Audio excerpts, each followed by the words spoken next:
Police shot dead 34 striking workers at South African mine last week, setting off a wave of protests. The victims were killed more than a week after walking off the job at the Marikana platinum mine in a call for higher pay. Police say they shot after workers armed with machetes ignored calls to disperse. On Monday, 259 miners appeared in a court in Pretoria to face charges ranging from murder to public violence. However, the workers' union says the police committed a massacre. One of the mourners told a reporter from South Africa's City Press newspaper what she believed happened. I came to London to look for a job. I didn't like what happened, that the police came here to kill people while they were fighting for their rights. The miners were not rioting. It's the police who started firing, but they keep saying they were shot at first. The miners were seated on a hill, not at the stadium, not at the mine. They were seated peacefully when the police approached.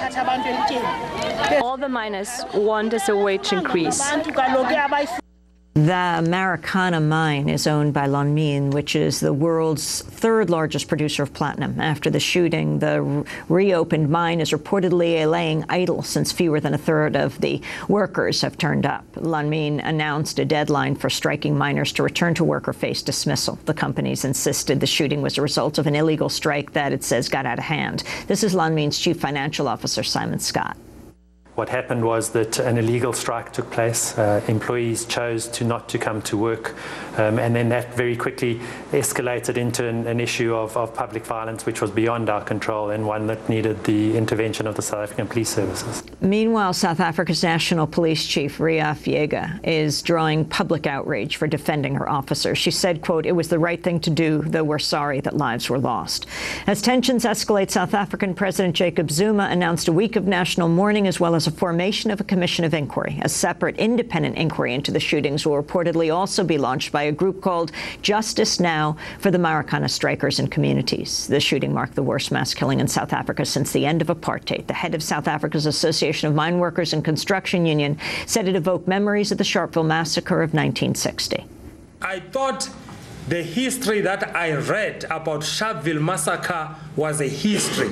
I never thought that in 2012 we will experience the same massacre under the democratic elected government by ourselves. For more on the mines, we're joined by Democracy Now! Video stream in London by Gavin Capps, Chair in Land Reform and Democracy in South Africa at the University of Cape Town. Gavin Capps, welcome to Democracy Now! Can you talk about what took place? I can indeed, but first of all, just a small correction. I'm not the chair. I'm a member of that chair. What happened? Well, I think really we have to start from the big picture of what's been happening with the platinum mining industry in South Africa and its place within the South African and indeed the global economy. 88% of the world's platinum resources are concentrated within South Africa, and South Africa accounts for around 70% of global platinum production. Now, historically, this was a mining industry which was pretty small. As most people will know, the South African mining economy was dominated by the giant gold mining industry and the diamond industry, and after that, coal. However, gold mining has been in long-term decline, and the problem for the platinum producers always was there was never enough demand for their metal. However, this began to change from the late 1990s, where demand massively increased. And one of the factors which led to that increase was, ironically, the use of platinum in catalytic converters to lower exhaust emissions in cars, particularly as a result of environmental legislation in the West. Suddenly, the value of platinum began to rise. Suddenly, there was a scramble to get the mineral out of the ground. And suddenly, there was a massive expansion of platinum mining activity within South Africa. And that expansion of mining activity within South Africa has coincided with the advent of democracy since 1994. And where this new mining is taking place is within predominantly rural areas areas, predominantly on the one hand within the northwest province, where the Lonmin mine is located, and also as well within Limpopo province. And this rapid expansion has brought with it all kinds of social problems. It has led to land loss, it has led to the destruction of the environment, it has led to the displacement of local rural communities, and it has led to absolutely hideous exploitation of the workers working underground, digging the metal out of the ground. And I think really that's where we need to start from. Can you talk about the worker conditions in the mines? Sure. The conditions of the mines are, for mine workers, generally pretty appalling. It's certainly true that they have improved since the dark days of apartheid.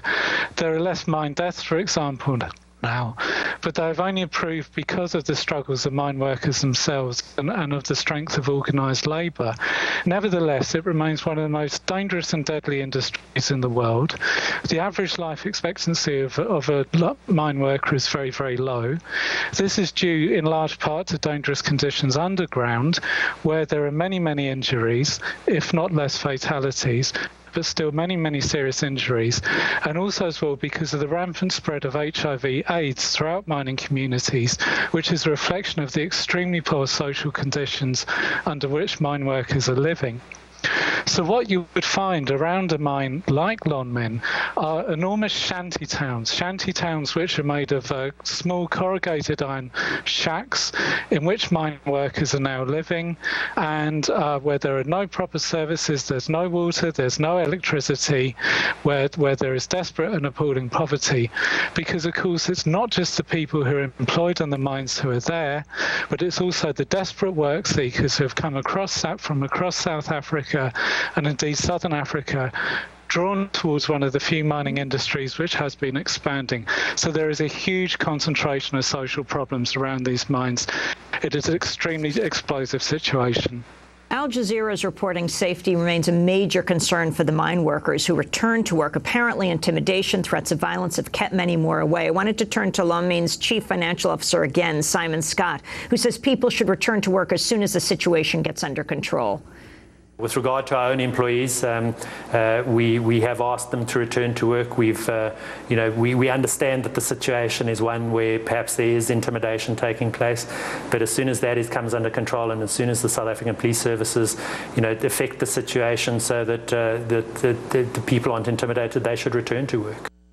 Who owns this mine, and what about the South African government's involvement here? Okay, well, first of all, I'd just like to comment on Simon Scott. This, I think, represents really, it encapsulates the callousness of the mine bosses in South Africa. 34 people were massacred last week by the police. Another 10 have died in violence around that strike in the week leading up to that. That is 44 mine workers dead and up to 80 mine workers injured, and there may be more joining the dead. It's a tense and explosive situation. People are mourning, they're in shock. They have been victims of a massacre. This is not the time to be threatening people with losing their jobs if they don't return to work. And indeed, just to update you, the mine workers have stayed away, they've stayed strong, and as a result of this and the increasing political embarrassment of the government, pressure has now been put on Lonmin to step down and not face non-returning mine workers with the sack. But the fact that they're even prepared to do that at all under such circumstances, I think, tells a much bigger story.